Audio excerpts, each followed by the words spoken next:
సర్వాధికారియు నిరంతర స్తోత్రార్హుడు యేసుక్రీస్తు ప్రభు వారి ప్రశస్త నామంలో ఈ ఉదయకాలపు వర్తమానం కొరకు ఎదురు చూస్తున్న మీ అందరికీ ఎమాన్యుయల్ మినిస్ట్రీస్ తరపున మా శుభాభివందనాలు తెలియజేస్తూ ఉన్నాను. ప్రతిరోజు అందించబడుతున్న ఈ ఉదయకాలపు వర్తమానాలు దేవుని మహా గొప్ప కృపను బట్టి అనేక గ్రామాల్లో ఉదయకాలమందు వారి చర్చెస్ మీద ఉన్నటువంటి మైక్స్ లో గ్రామాలన్నిటికీ వినిపిస్తున్నట్లుగా అనేక మంది దైవ సేవకులు ఫోన్ చేసి తెలియజేస్తున్నారు. మా గ్రామ ప్రజలంతా ఉదయకాలపు వాక్యాలు వింటూ బలపడుతున్నారు. ప్రతి ఉదయం కొరకు మా గ్రామ ప్రజలు వాక్యం కొరకు ఎదురు చూస్తున్నారని ఎంతో మంది దైవ సేవకులు కన్నీళ్లు విడిస్తూ చెప్పారు.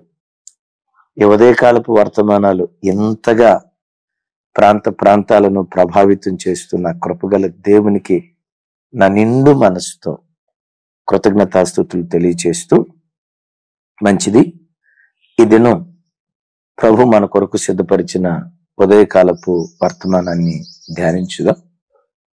క్రైస్తవ జీవితంలో ప్రతి క్రైస్తవుడు తన బ్రతుకులో అనుదినము దేవునితో గడపాలి, వాక్యం చదువుకోవాలి, అనుదినము ప్రార్థన చేసుకోవాలి అని ప్రతి బిడ్డ ఆశపడతాడు.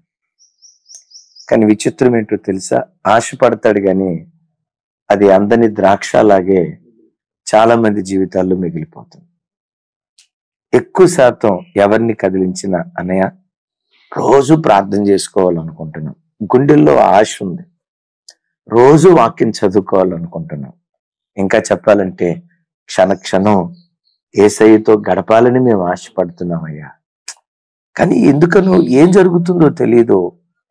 ఒక 3-4 రోజులు రోజు ప్రార్థన చేసుకుంటానన్నయ్య, 4వ రోజు ఏమైద్దో కొంతమంది నవ్వుతా అంటారు, ఏ మైదారు రోగం వస్తుందో ఏమో గాని అన్నా, మా భక్తి జీవితానికి ఏ తెగులు పడుతుందో ఏమో గాని అన్నా, ఒక 3-4 రోజులు కంటిన్యూస్ గా కుటుంబ ప్రార్థన చేసుకుంటామన్నా 4వ రోజు నుంచి ప్రార్థన ఆగిపోతున్నా, మరలా 4-5 రోజులు ప్రార్థన చేసుకోమన్నా ఆ తర్వాత అయ్యో మన కుటుంబంలో కుటుంబ ప్రార్థన చేసుకోవట్లేదే, అయ్యో ఉదయకాలం లేచి ప్రార్థన చేసుకోవట్లేదే, అయ్యో ప్రార్థనా జీవితాన్ని పోగొట్టుకుంటున్నాం అని చెప్పి మరలా భయపడతా ప్రార్థనను ప్రారంభిస్తాం. ప్రారంభించిన తర్వాత కూడా అది కూడా ఏం కంటిన్యూగా జరగదన్నా. ఎందుకు మా భక్తి జీవితంలో ప్రార్థనా జీవితాన్ని కానీ ఆత్మీయ జీవితాన్ని కానీ కన్సిస్టెన్సీగా అంటే కంటిన్యూస్ గా ఎందుకు మేము అట్లా కొనసాగించలేకపోతున్నాం? అనుదినము వాక్యం చదవలేకపోవటానికి, ప్రార్థన చేయకపోవటానికి కారణం ఏంటి? ఇది మా తప్ప లేక ఎందువల్ల ఇది జరుగుతుంది అని అంటే, ఇది మన తప్పు కాదు అని నేను చెప్పను, కానీ మన కుటుంబాల్లో మన వ్యక్తిగత జీవితాల్లో అనుదినము ప్రభుని మనం వెంబడించకుండా, అనుదినము ప్రార్థన చేయకుండా దీన్ని ఆటంకపరుస్తున్న ప్రధాన వ్యక్తి ఎవరో తెలుసా? దుష్టుడైనటువంటి సాతాను. దానియేలు గ్రంథంలో హృదయాన్ని పిండే ఒక భయంకరమైన మాట మీతో పంచుకుంటాను. ఇది గనక నీకు అర్థమైతే కృంగిపోకుండా అనుదినము ప్రభువును వెంబడించడం ప్రారంభిస్తాం. పరిశుద్ధ గ్రంథమైన బైబిల్లో దానియేలు గ్రంథం 8వ అధ్యాయం 11-12 వచనాలు. 11వ వచన చివరి భాగం మీతో పంచుకుంటాను. అనుదిన బలి అర్పణను నిలిపివేసి ఆయన ఆలయమును పడద్రోసెను. చెప్పండి, ఆయన ఆలయమును పడద్రోసెను. అతిక్రమము జరిగినందున అనుదిన బలిని నిలుపు చేయుటకై ఒక సేన అతనికి ఇయ్యబడెను. రైట్, ఈ మాట బాగా వినండి తమ్ముడు, చెల్లి. రాయబడిన మాట ఏంటంటే, అనుదిన బలిని నిలిపివేయుటకై అతనికి ఒక సేన ఇయ్యబడిను అని రాసింది. విన్నారా? మందిరంలో కానీ, క్రైస్తవ కుటుంబాల్లో కానీ, క్రైస్తవ వ్యక్తిగత జీవితంలో కానీ, ప్రత్యేకంగా తమ్ముడు చెల్లి నీ జీవితంలో కానీ అనుదిన బలి నిలిపివేయటానికై ఒక అధిపతి ఉన్నాడట. ఆ అధిపతి ఒక్కడే కాదు, తనతో పాటు ఒక సేన ఉన్నట్లుగా లేఖనాల్లో రాయబడింది. అర్థమైందా? ఆ సేనకు అధ్యక్షుడు గాని ఆ సేనకు కానీ ఉన్న మొట్టమొదటి పని ఏంటంటే అనుదిన బలి నిలిపివేయాలి. విన్నారా? అంటే అనుదిన బలి అంటే అనుదినము ప్రార్థన చేయటం, క్రైస్తవ జీవితాల్లో నిలిపివేయాలి. అనుదినము ప్రభువుని వెంబడించటం నిలిపివేయాలి. చేసుకో, ఒకరోజు చేసుకో, 2 రోజులు చేసుకోవాలి. చదువు, 2 రోజులు బైబిల్ చదువు, వారం రోజులు బైబిల్ చదవకు. చూసారా? అనుదిన బలిని నిలిపివేయటానికై లోకంలో ఉన్నట ఒక సేన పని చేస్తుంది. అదే దురాత్మల సేన. ఈ సేనలో ఉన్న సైనికులు అంటే దురాత్మ సైనికులు ఎలాంటి వాళ్ళు తెలుసా? బక్కపీసోళ్ళలో, బలహీనలో అని ఊదితే గట్టిగా దోలితే ఎగిరిపోయే బ్యాచే కాదు. ఎలాంటి వాళ్ళను సాతాను అనుదిన బలికి నిలిపివేశాడో బైబిల్లో చూస్తే దానియేలు గ్రంథం 11వ అధ్యాయం 31వ వచనం చూడండి ఒకసారి. అతని పక్షమున శూరులు లేచి పరిశుద్ధ స్థలపు కోటను అపవిత్రపరిచి అనుదిన బలి నిలిపివేసి శాసనమును చాలు అనుదిన బలిని నిలిపివేసి అనుదిన బలిని నిలిపివేయటానికి అతని పక్షాన ఎవరు లేచారట? శూరులు లేచారట. విన్నారా? అతడంటే ఎవరై అంటే సాతాను గడు. సాతాను గడి పక్షాన సాతాను అనుచరులు ఉన్నారు కదా, వీళ్ళు ఎవరై అంటే శూరులు. ఈ శూరులు పని ఏంటో తెలుసా? అనుదిన బలిని నిలిపివేయాలి. అనుదిన బలిని నిలిపివేయాలి. అందుకని ఏం జరుగుతుందంటే చెల్లి, 3 రోజులు కంటిన్యూస్ గా ఉదయం లేస్తావు, 4వ రోజు లేవవు. వారం రోజులు కంటిన్యూస్ గా లేస్తావు, 8వ రోజు లేవవు. 10 రోజులు కంటిన్యూస్ గా కుటుంబంలో ప్రార్థన చేసుకుంటావు, 11వ రోజు ఇంట్లో ప్రార్థన జరగదు. ఎందుకో తెలుసా? నీ తప్పు అని నేను అనను, కానీ అలాగని నీ తప్పు కాదని కూడా నేను అనలేను. విన్నారా? తెలియకుండా ఏం జరిగిద్దంటే ఒక సేన అంటే తెలుసు కదా, 6,000 సైన్యం కంటే ఎక్కువ. విన్నారు కదా? 6,000 సైన్యం కంటే ఎక్కువ మంది అట ఆకాశ మండలం అంతా తిరుగుతా అనుదిన బలిని నిలిపివేస్తా ఉన్నాడట. అందుకని మీరు ఎరుగుదురు కదా, పరిశుద్ధ గ్రంథమైన బైబిల్లో దానియేలు ప్రార్థన జీవితానికి కూడా ఈ సేన అడ్డుగా నిలవబడింది. ఏమని శాసనం వచ్చింది? చేసుకో, ప్రార్థన చేసుకో, కానీ ఈ 30 రోజులు మాత్రం చేసుకోవద్దు. వినారా? చేసుకో ప్రార్థన, కానీ ఈ 30 రోజులు మాత్రం చేసుకోవద్దు. విన్నారా? అంటే అతని ప్రార్థన జీవితానికి మధ్యలో సాతాను ఏమేయాలని చూశాడు? అడ్డు వేయాలని చూశాడు. ఒక సేన అనుదిన బలిని నిలిపివేయటానికి వాళ్ళు నియమించబడ్డారట. అయితే ఇక్కడ విచిత్రం చూడండి, 3 శ్రేష్టమైన మాటలు చెప్తాను. ఒక వ్యక్తి జీవితంలో ఈ అనుదిన బలిని సాతాను ఎలా నిలిపివేస్తాడంటే, ఏం డైరెక్ట్ గా మన ఇంటికి వచ్చి ఈ రోజు నువ్వు ప్రార్థన చేయకో అని నోరే ముయ్యడు. వింటారా? వాడు నోరు ముయ్యడు, గాని మన నోరులు ముయించేటట్లుగా సాతాను చేస్తాడు. విన్నారా? నువ్వు ప్రార్థనలో మోకరించకుండా నీ చాప లాగేయటం, నీ బైబిల్ లాగేయటం, నీ పాటల పుస్తకం లాగేయటం, నీ కంజర్ లాగేయటం, ఎట్లాంటి పనులు చేయడం. కానీ విచిత్రం తెలుసా? వాడు ఎట్లాంటి పని చేస్తాడంటే కంజర్ ఇంట్లోనే ఉంటది కానీ కంజరు కొట్టకుండా చేస్తాడు. పాటల పుస్తకం ఇంట్లోనే ఉంటది కానీ పాట పాడకుండా చేస్తాడు. విచిత్రం చూడండి. ఈ శాల ఎట్లా పనిచేస్తాడంటే అక్కడ అంటాడు, అతిక్రమము జరిగినందున. అంటే ఈ సాతాను ఏం చేస్తాడంటే నిరంతరము దేవుని సన్నిధిలో బలులర్పించేటువంటి మన జీవితంలో నిరంతరము ప్రార్థన చేసే నా మాటలు అర్థమవుతున్నాయా చెల్లి? మీకు అర్థమవుతుంది కదా? అనుదినము ప్రార్థన చేసే మన జీవితంలో ఎక్కడో ఓ చోట అతిక్రమం చేసేటట్లుగా సాతాను చేస్తాడు. ఎట్లా? కుటుంబం ఉంది, కుటుంబంలో ఏ భార్య అయినా నా భర్తకు రుచిగా వంట చేసి పెట్టాలి అనుకుంటది. అవునా కాదా? అన్నా అక్క మీకు రుచిగా వంట చేసి పెట్టాలనుకుంటుందా, లేకపోతే కూరపాడు చేయాలనుకుంటుందా? కొన్నిసార్లు ఏమైందంటే రుచిగా వంట చేసి పెట్టాలనుకున్నప్పుడే, బాగా వంట చేయాలనుకున్నప్పుడే అద్భుతం, ఆ రోజే కూర పాడైపోద్ది. కొన్నిసార్లు ఉప్పు వేయాల్సింది ఉప్పు పోస్తారు, నోట్లో పెట్టుకోవటంతో చిరుచేదు అసలు కూర తింటున్నావా ఉప్పు తింటున్నావా అర్థం కాదు. అప్పుడు సైతాన్ ఏం చేస్తాడు తెలిసి తెలియకుండా, వాడు వాయుమండల అధిపతి కదా, నీ లోపల జ్వరపడతాడు. జ్వరపడి ఏమంటాడు తెలుసా, అస్సలు నువ్వు మౌనంగా ఉండొద్దు అనే. అప్పుడు నువ్వేమంటావో తెలుసా, అసలు నిన్ననే సుఖమే, మీ అమ్మ నానాల నీ అమ్మ నానాల ఇట్టా పెంచింది, పెళ్ళి 20 సంవత్సరాలు అవుతుంది, ఏ రోజైనా రుచిగా వంట చేసేవే నీ బతుక్కి? అసలు నిన్ననే సుఖం, మీ అయ్య నానాల అని అంటావు. అంటంతో చెల్లి ఏమన్నా తక్కువ తింటుందా? చెల్లి కాదు, ఆ బిడ్డ లోపల కూడా సైతాన్ని కూడా జ్వరపడి ఏమంటాడు తెలుసా, ఇన్ని మాటలంటే నువ్వు ఎట్టా ఊరుకుంటావమ్మా? నువ్వు మౌనంగా ఉంటే ఇంకా అంటాడు, రెచ్చిపోతాడు. ఆయన నోటికి నువ్వు తాళం వేయాలంటే నువ్వు కూడా తెరువు నోరు. ఒక మాట అంటే 100 మాటలా బాబోయ్, ఒక మాట అంటే 10 మాటలను అనేటట్లుగా సైతాన్ గాడు పురికొల్పుతాడు. గొడవ జరిగిందా? అతిక్రమం జరిగిందా? ఇప్పుడు చెప్పండి, ఆ రోజు సాయంత్రం కుటుంబంలో ప్రార్థన జరిగిద్దా? చూసారా? ఈ గొడవ ఎందుకు జరిగిందో తెలుసా? సాతాను గాడు కుయుక్తిగా పనిచేస్తాడు. వాడు పని చేసినట్లుగా తెలియదు కానీ పని చేస్తాడు. ఇక ఆ రోజు కుటుంబంలో కుటుంబ ప్రార్థన చేసుకుంటారా అన్న? ఇంట్లో బైబిల్ ఉంటది కానీ ముట్టుకోం, కంజర ఉంటది కానీ కొట్టం, పాటల పుస్తకం ఉంటది కానీ పాడం. చూసారా?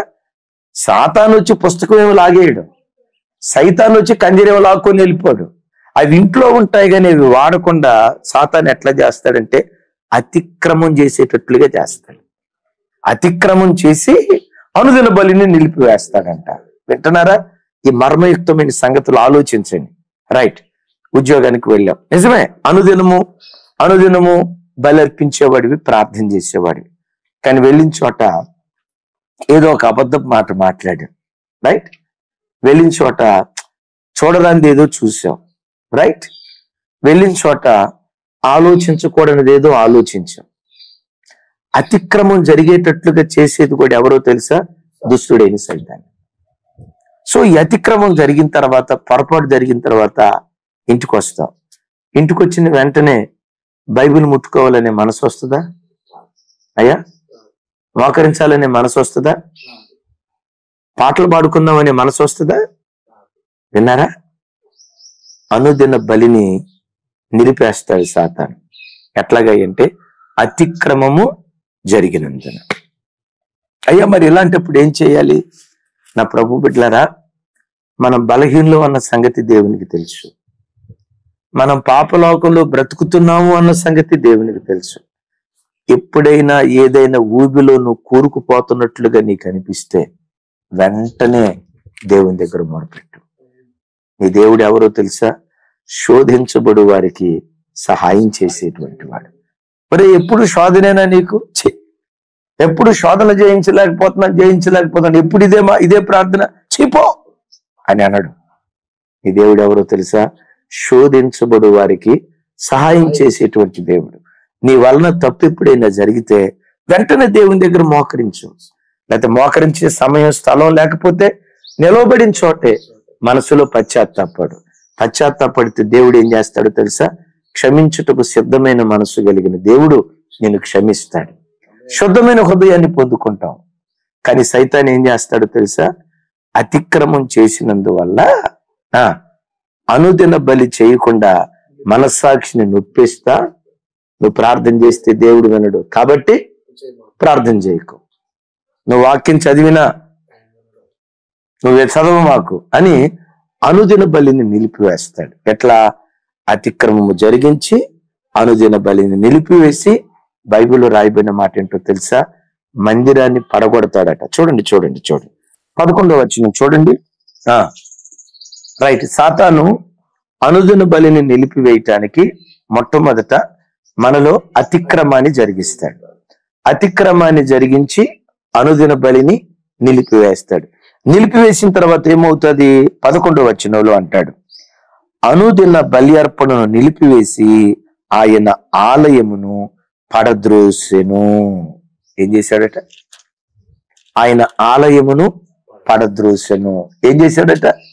ఆయన ఆలయమును పడద్రోసెను. చెప్పండి, ఈ మాటలు వింటున్న దేవుని బిడ్డలారా, ఎవరు దేవుని ఆలయం?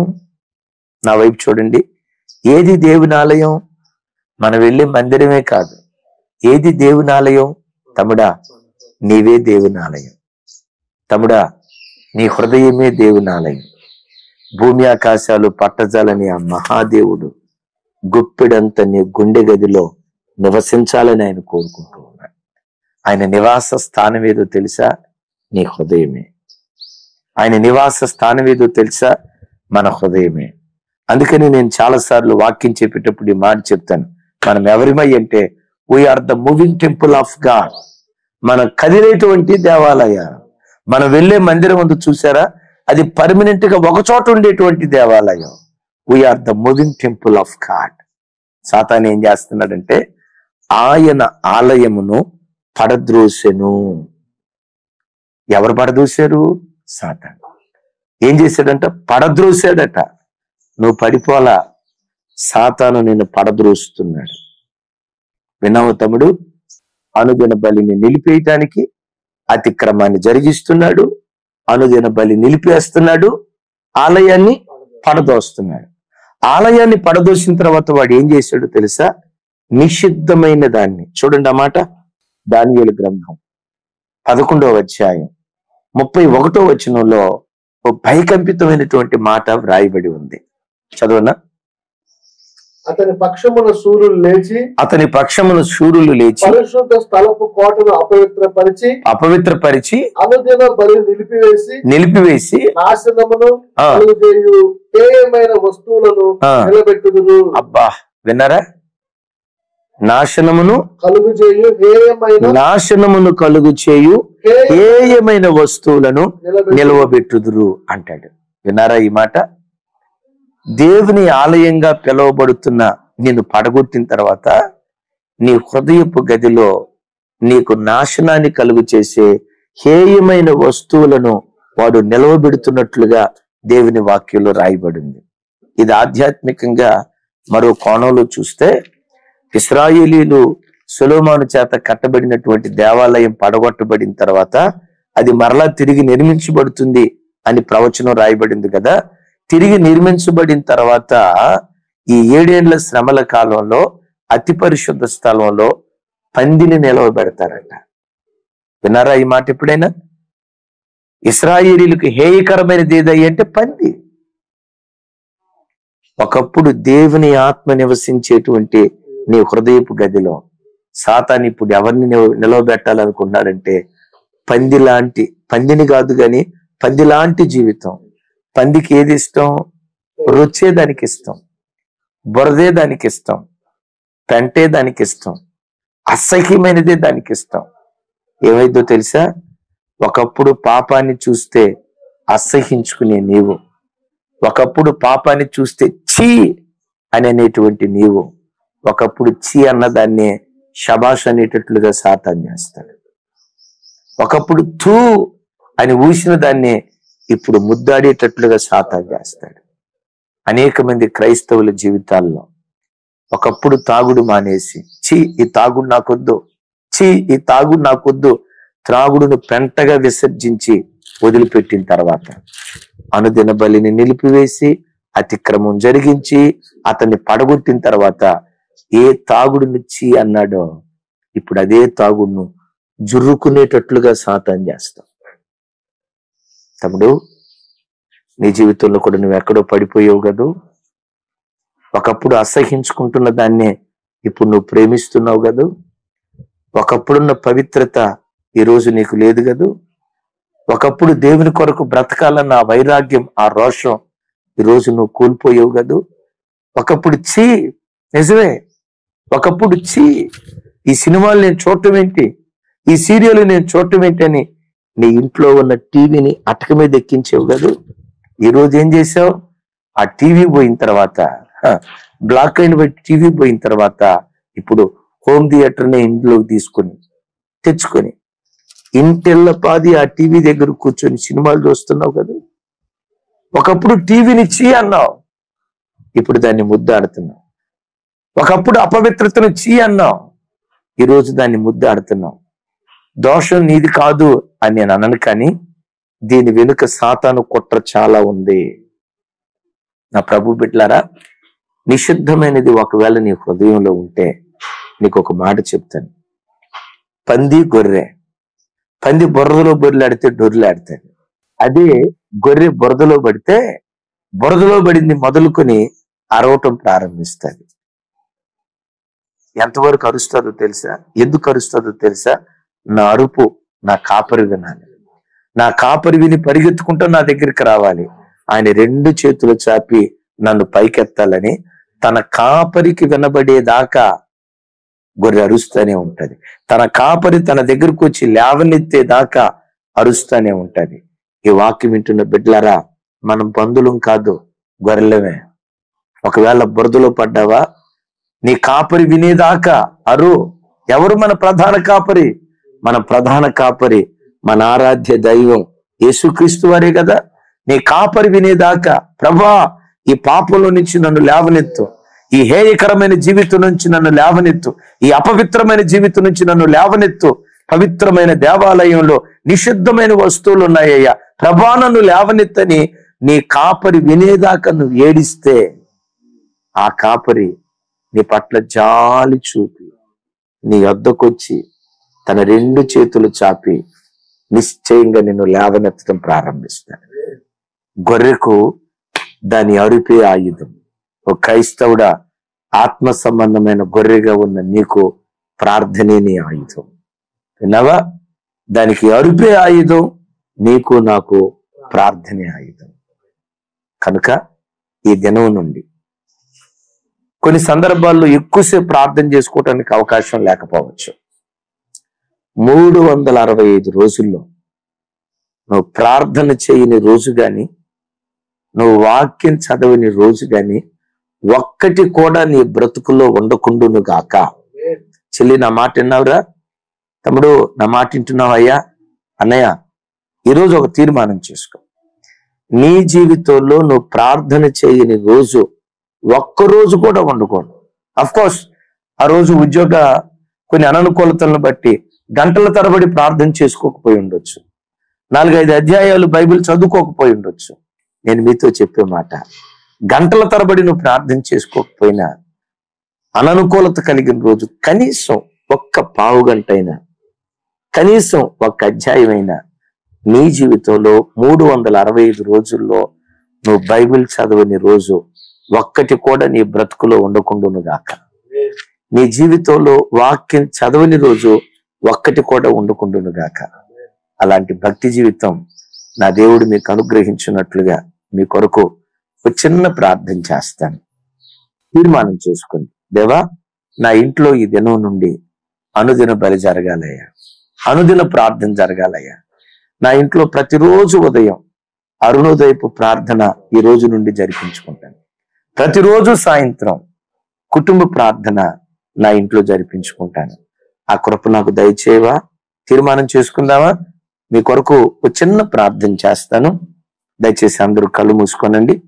తండ్రి, మా తల్లుల కొరకు స్తోత్రం. ప్రభా, బిడ్డలో ఇక్కడ పని చేసుకుంటూ ఉన్నారు, ఈ తల్లులను ఆశీర్వదించండి.